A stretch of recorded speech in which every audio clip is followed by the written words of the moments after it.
নমস্কার বন্ধুরা, 2022 টেট পাসদের জন্য অত্যন্ত গুরুত্বপূর্ণ একটি আপডেট এবং সুখবর রয়েছে। তো বন্ধুরা, তোমরা হয়তো দেখে থাকবে গতকাল আমাদের 2022 টেট পাসদের পক্ষ থেকে বিকাশ ভবনে যাওয়া হয়েছিল ডেপুটেশন জমা দেওয়ার জন্য, যাতে আমাদের নতুন নিয়োগ প্রক্রিয়াটা দ্রুত কমপ্লিট করা হয় সেই জন্যই। তো গতকাল বিকাশ ভবনে গিয়ে কিন্তু একটা সদুত্তর আমরা পেয়েছি। ইতিপূর্বে আমরা যে আন্দোলন করেছিলাম গত 24শে সেপ্টেম্বর, তো সেই দিন আমরা পর্ষদ সভাপতির সঙ্গে দেখা করেছিলাম এবং পর্ষদ সভাপতি আমাদেরকে জানিয়েছিল যে নিয়োগের জন্য শূন্যপদ কিন্তু চেয়ে পাঠানো হয়েছে শিক্ষা দপ্তরে। তো এই বিষয়টা আমরা ভেবেছিলাম যে এটা হয়তো সত্য নয়, এটা হয়তো আবার একটা অজুহাত মাত্র। কিন্তু গতকাল বিকাশ ভবনে গিয়ে বিকাশ ভবনের অধিকর্তাদের সঙ্গে কথা বলে আমরা মোটামুটি একটা শিওর হয়েছি যে পর্ষদ সভাপতি যে কথাটা বলেছে সেটা কিন্তু একেবারেই সঠিক। ঠিক আছে, মানে অর্থ দপ্তরের কাছে কিন্তু অলরেডি পাঠিয়ে দেওয়া হয়েছে শূন্যপদের বিষয়। মানে ব্যাপারটা হচ্ছে পর্ষদ থেকে কিন্তু বিকাশ ভবনে পাঠানো হয়েছে অর্থ দপ্তরের কাছে, যাতে শূন্যপদটা চেয়ে পাঠানো হয়।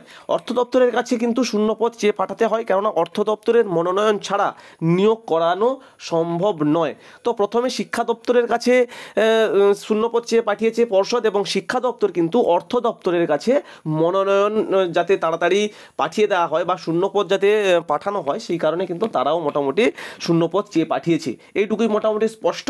এবং যেটুকু জানা গেছে অর্থ দপ্তরের কাছে এই যে নোটিশটা দেওয়া হয়েছে তার পরিপ্রেক্ষিতে শূন্যপত্রা পাঠিয়ে দিলেই কিন্তু মোটামুটি নিয়োগ প্রক্রিয়াটা শুরু করে দেবে, এরকমটাই কিন্তু মোটামুটি আর্জি বা এরকমটাই মোটামুটি দাবি করেছি। তো গতকালের সেই লাইভ ভিডিওটা তোমরা হয়তো অনেকেই দেখেছো। গতকাল বিদেশ দাদাভাই, তারপরে হচ্ছে মোহিত দাদাভাই, আরও অনেকেই কিন্তু গিয়েছিল বিকাশ ভবনে ডেপুটেশন জমা দিতে। তো সেই ডেপুটেশনে কী রয়েছে? ডেপুটেশনে রয়েছে 50,000 শূন্যপদ সহকারে আমাদের নিয়োগ বিজ্ঞপ্তিটা কিন্তু দ্রুত প্রদান করতে হবে। এটাই হচ্ছে আমাদের ডেপুটেশন। তো আমরা আন্দোলনও করেছিলাম 24 তারিখে, সেই আন্দোলনেও কিন্তু আমাদের এক বার্তাই ছিল। তো পরবর্তীতে আরও একটা আন্দোলনের জন্য কিন্তু আমাদেরকে দেখতে হবে, কেননা এই আন্দোলন যদি একটা বড় সড়ো না হয় সেক্ষেত্রে কিন্তু মোটামুটি খুব দ্রুত যে নিয়োগ প্রক্রিয়াটা হবে সেটাকে কিন্তু কোনোভাবেই বলা সম্ভব হচ্ছে না। তো মোটামুটি একটা আন্দোলনে আমরা দেখলাম যে অর্থ দপ্তরের কাছে নোটিশ চলে গেছে। তো এবারে আরও দু একটা আন্দোলন করলে আশা করি আমাদের নিয়োগ প্রক্রিয়াটা কিন্তু শুরু হয়ে যাবে। তো দেখা যাক কী হয়। সামনে পুজো রয়েছে, আজকের মহালয়া হয়ে গেল, আর তো মাত্র 6-7 দিন বাকি পুজোতে। তো সেই পুজোর পরে হয়তো একটা আমরা আন্দোলনের কথা ভেবে দেখব।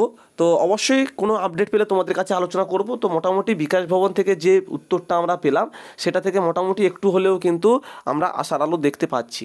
তো দেখা যাক এবারে মানে পর্ষদ যে শূন্যপত্রা চেয়ে পাঠিয়েছে, অর্থ দপ্তর এবারে শূন্যপত্রা কবে নাগাদ দেয় সেটাই হচ্ছে দেখার বিষয়। এবারে শূন্যপদের বিষয়েও কিন্তু গতকাল বিকাশ ভবনে কথা হয়েছে এবং সেখানে জানানো হয়েছে যে প্রচুর শূন্যপদ রয়েছে। ঠিক আছে, শূন্যপদ কত দেবে সেটা কিন্তু বলেনি, কিন্তু বলেছে প্রায় 50 থেকে 60,000 কিন্তু শূন্যপদ রয়েছে। কিন্তু কত শূন্যপদ দেবে বা কবে নিয়োগ বিজ্ঞপ্তি দেবে সেই বিষয়টা কিন্তু কোনোভাবেই তারা উল্লেখ করেনি।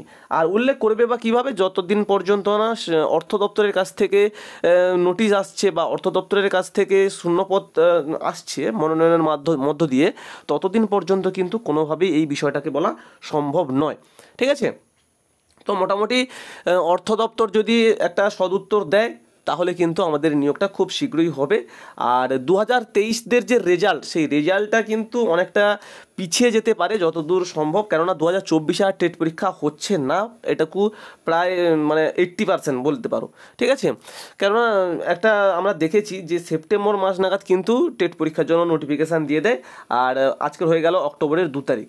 ঠিক আছে, তো দেখা যাক কি আসে, পরবর্তীতে কোনো আপডেট পাই কিনা, কিংবা হয়তো দেখা যাবে 2025-এর জানুয়ারি ফেব্রুয়ারি মাসের দিকে টেট পরীক্ষা হতে পারে, কোনো কিছু অসম্ভব নয়। কিন্তু এই বছর টেট পরীক্ষা হওয়ার চান্সটা কিন্তু অনেকটাই কম। ঠিক আছে, তো মোটামুটি এই হচ্ছে আপডেট। তো দেখা যাক এবারে বিকাশ ভবন থেকে কী আপডেট আসে, অবশ্যই তোমাদের কাছে আলোচনা করব। অর্থ দপ্তরের কাছ থেকে যদি কোনো সুউত্তর পাই তো অবশ্যই তোমাদের কাছে আলোচনা করব। অবশ্যই চ্যানেলের সঙ্গে থাকবে, চ্যানেলটিকে সাবস্ক্রাইব করে পাশে থাকবে। দেখা হচ্ছে পরবর্তী ভিডিওতে। ভালো থেকো সবাই, সুস্থ থেকো সবাই। Thanks for watching. টাটা, জয় হিন্দ, বাই।